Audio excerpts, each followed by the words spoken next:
Hello and welcome to my music room in sunny California. Today I'm going to talk about the two latest releases in the Deutsche Grammophon original source series.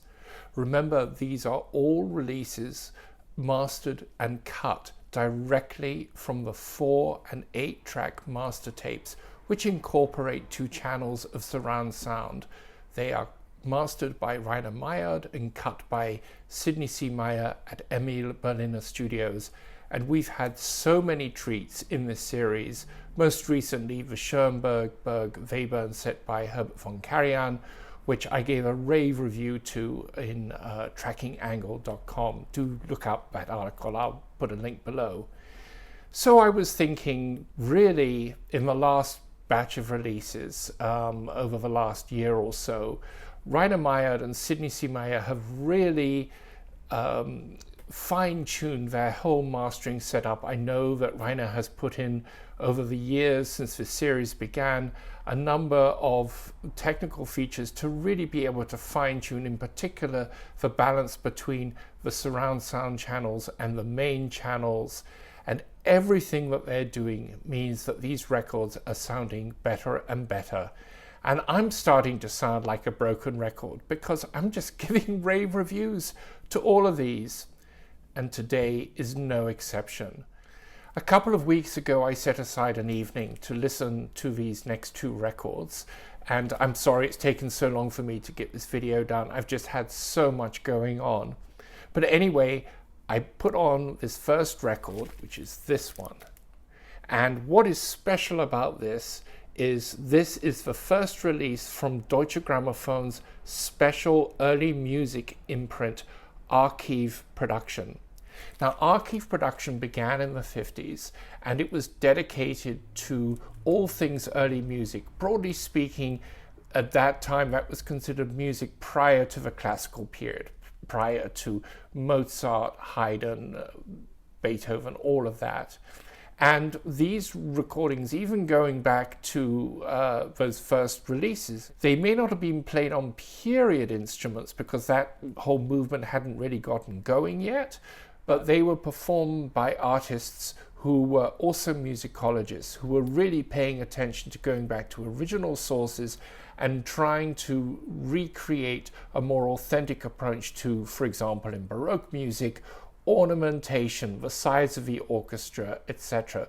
They were still playing on modern instruments, but there was this awareness of period appropriate style. This whole movement of trying to be authentic to the way music was performed back in those days, this was really getting going in the 60s. And I myself got very involved in this because as a 7-year-old, I started playing recorders. And I got into that very seriously, and I studied with members of the Dolmetsch family. And the Dolmetsch family, Arnold Dolmetsch, was one of the pioneers in this field. And I studied with both his son Carl and then the grandchildren, Jean and Marguerite. So I did recorders very seriously. And then I was a cellist, but then I started to play viola da gamba, which is a 6-string version of what we think of as the violin family, but all the instruments are played on your knees, underhand bowing, all the different sizes of instruments. So I was very heavily into all of this. My first music teacher himself had studied with Thurston Dart, who was, again, one of the pioneers of this whole field. So Archiv Production was doing Baroque music, Renaissance music, even going back to early Gregorian chant. But then there was a sea change, which really began in the 70s, as these early music groups moved towards true period instruments. And in particular, we're talking about the violin family, the wind instruments, etc. There was a real effort to recreate. They actually found old instruments, or there were dedicated instrument makers who actually would build these instruments. And there was an attempt to play them in a more authentic way. And that is with different kinds of bows, a different way of holding the bows. If you're a violinist, you hold it a little bit further up the bow. If you're a cellist, you're playing underhand rather than overhand. Or sometimes overhand, but again, further up the bow. It depends a bit. The wind instruments in particular were quite challenging. The brass instruments in particular, because they were going back to brass instruments which were valveless. That means they didn't have all these little extra keys to make it easier for you to play all the notes in between the main notes. Very, very challenging. But you started to get these groups. In England, I was most familiar with the Academy of Ancient Music and the group that plays on this album, the English Concert. And funnily enough, most of the players were all in the same bands. And the two bands that really started this all off were the Academy of Ancient Music, which was headed by Christopher Hogwood, and they recorded for L'Oiseleur, which was an imprint of Decca. And then the English Concert came along a little bit later, directed by Trevor Pinnock, and they signed a contract with Deutsche Grammophon and started to put out their records. Now, most of these records came out, they started out in the 70s and then moved into the digital era. And the thing is that actually the Archiv records, I think, are amongst the best sounding Deutsche Grammophon records of the period.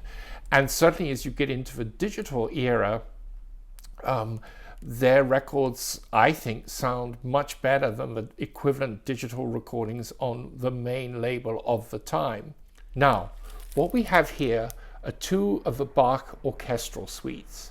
So Bach's most famous instrumental, sort of large instrumental group pieces are the Brandenburg concertos, and these were later recorded digitally by the English Concert. But here we have a record of two of their analog versions of two of the orchestral suites. Pinnock went on to record the other two suites. I think one of them was recorded digitally, and then he re-recorded them all later, about 10, 20 years later, all digital recordings. But these records are all analog, recorded in Henry Wood Hall. I put this on. I was in heaven. I was utterly transported. I couldn't believe the difference in the sound. Now, these works, unlike the Brandenburg concertos, are based on the French form. So you have an overture, which is basically usually in a slow introduction, then a fast section which is repeated, and then a slow introduction, and then you have a series of dance movements, things like minuets, rondos, etc., etc. So there's a very strong spirit of the dance. They're very different from the Brandenburg concertos, which were designed to show off different instrumental combinations and were not so much dance-based, although some of them have dance elements in them. One of the first things that just struck me about this was the sense of rhythm and the sense of dance. I just wanted to get up and start dancing around the room, and actually I did at one point. Just lovely. And the first suite here, which is the suite in C major, WV 1066, to give it this proper appellation. I actually had to study this for my O-levels, O-level in music, when I was, I think, was it 15 or 16? And at that time, I mean, all the recordings, this was around 1975, all those recordings were kind of heavy, etc. I mean, my favorite recording at that time, which I still like very much, it's a very different kind of thing, is the Raymond Leppard recording on Philips with the English Chamber Orchestra. But I was really not into this music, and it had a certain kind of heaviness to it. Not so here. I absolutely loved this recording. Why is it so special? First of all, the sound is wonderful. You get a beautiful sense of the hall. The Henry Wood Hall is just so warm and the perfect size for this combination of instruments. But the other thing is just the rhythms are so sprung. You get the grandeur of the overture, but you also get that sense of sprung rhythms of the dance. Now, these are not specifically dances, but they're drawing on dance forms. It's almost like Bach is taking a specifically dance form and then turning it into abstract music, but those elements are still there. The other thing, which is just an absolute joy, is you hear all these wonderful textures of the period instruments. Now, if you listen to the original pressings of both the Academy of Ancient Music and the English concert recordings, one of the things you're going to hear is the violin sound, which is produced most of the time without vibrato, playing on gut strings. It's a much brighter sound, and this was particularly the case with the Academy of Ancient Music records. And if anything, the weakness I would say in those recordings is that brightness, although on some recordings it's more noticeable than others. But the English concert had a slightly more rounded, more woody sound, and that's obviously down to the engineering and where it was recorded. The Henry Wood Hall had a far less resonant acoustic than where they recorded the Academy of Ancient Music records, or at least it seemed that way. Maybe some of them were made in the same hall. I actually don't know that, but it's possible. But anyway, these recordings just had a more rounded, warmer tone, and I was just reveling in it. The other thing in this remastering which just stood out a mile is Bach is the great contrapuntalist. He has all this stuff going on inside the music, where you have the melodic line, but then you have all this movement in the inner lines, and sometimes the inner lines take over from the top line with the melody, but this interweaving. And on this, I could hear all that so clearly. It was like I could distinguish the individual violin lines, the other instrumental lines, and it was glorious. It was so effortless. That was another quality. I just felt it was so effortless. The other thing, the balance with the harpsichord is perfection. It's present, but it's not too far forward.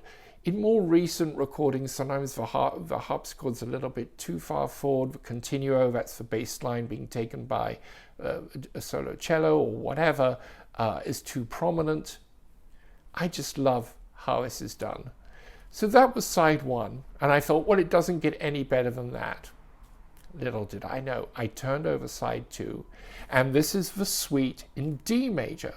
Now this, if you put this on, you'll listen to the first movement, and it is glorious because now we've got trumpets, and what a sound, and beautifully played. One of the main trumpeters is a guy called Michael Laird, who appeared on all these recordings in this period.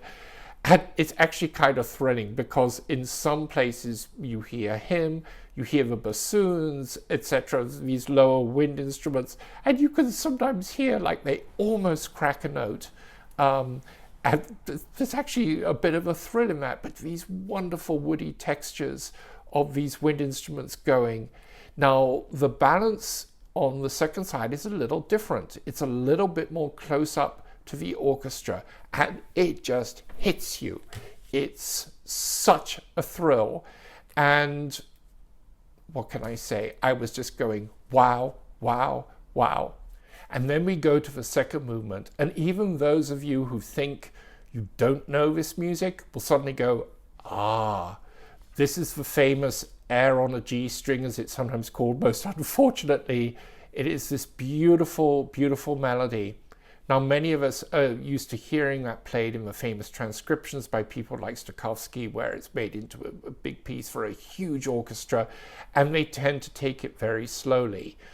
It's the piece that goes dee bum bum bum da da da dee dee dee dee dee. Oh, forgive my horrible singing. Anyway, Pinnock takes it, as is often the case with period instrument performances. They tend to take things a little quicker in the slow movements. It is beautifully moved along, but it still has that sense of repose and rest. And what is so glorious in this rendition is, again, you hear the interweaving contrapuntal parts, and it's wonderful. It just draws you into the music so beautifully. I cannot say enough good things about this record. Here it is without the cover off. You get the normal, there we go, gatefold. the original notes, which, as in the case with a lot of the Archiv productions, are a little bit drier than maybe you're used to, but it gives you all the historical background. It gives you all the players here with the instruments they're playing, which is great. And then you've got the insert with all the technical details and photos of the master tapes. And then on the back, you've got, you know, this nice picture of them playing in the hall. You can see it's just the perfect kind of hall for this. This was such a lovely surprise. I was hopeful that it was going to sound terrific, but it really is. And it's become one of my favorite in the series. So after that utter delight, I change of pace to move to the other record in this batch, which is this famous, iconic record of the great Russian pianist Emil Gilels playing the Grieg lyric pieces. This is one of those absolute stone-cold classics of the Deutsche Grammophon catalogue, and I've had it forever in its original incarnation. And what's lovely about this is it shows a different side of Gilels. So Gilels was the epitome of the great Russian pianist growing up in the Russian school. He was a relatively short, stocky guy. I saw him play live when I was about 17. At school, we would get these amazing pianists come to play, and I sat on the stage just behind him, full view of the keyboard, about 12 foot away. And it's one of the most memorable concerts of my life. He played some Beethoven. What else did he play? I think he might have played some Prokofiev. He was just sensational. Now, earlier in the original Source series, we've had several of his records. We've had his version of the Trout Quintet played with the Amadeus, and then a superb record of Beethoven piano sonatas. Gilels' Beethoven is amongst my very favorite, and that record is one of my favorites in the catalogue. But this couldn't be more different.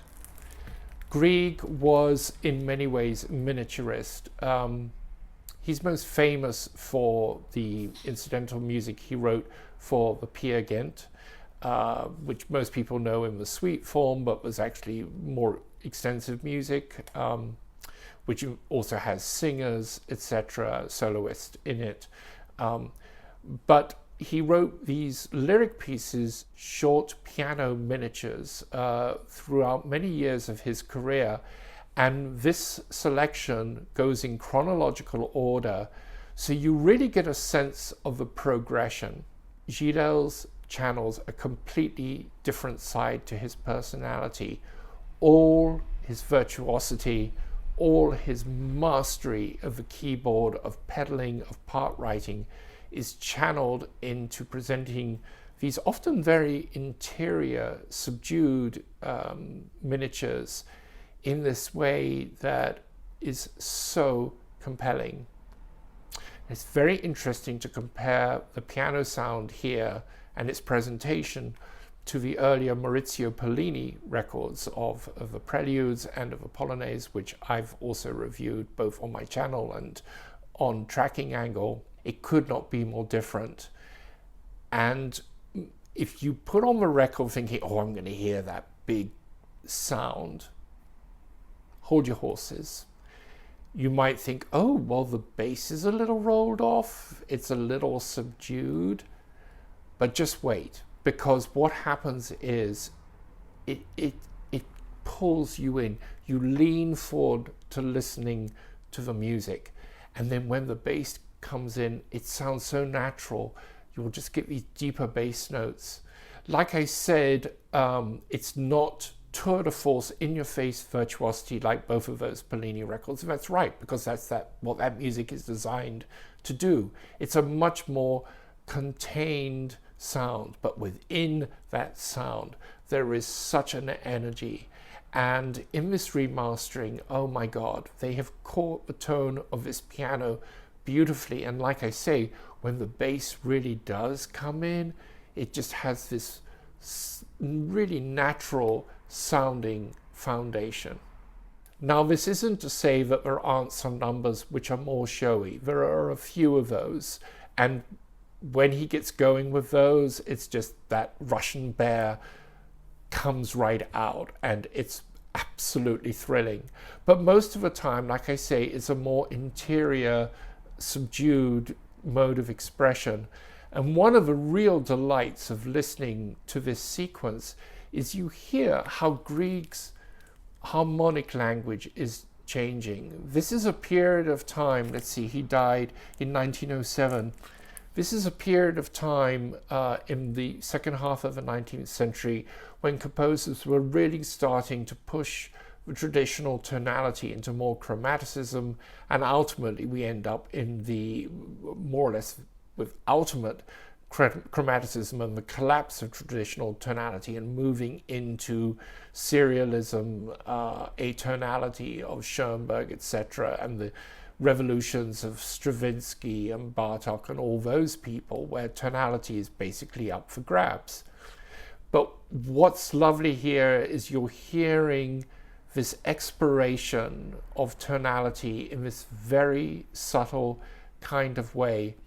Listening to this reminded me a lot of the Liszt work that I recently reviewed, the Via Crucis, a work from Liszt's late life, written for choir, soloists, and solo piano, a very ascetic, religious, spiritual work in which he pares down his tonal language, but again is pushing tonality.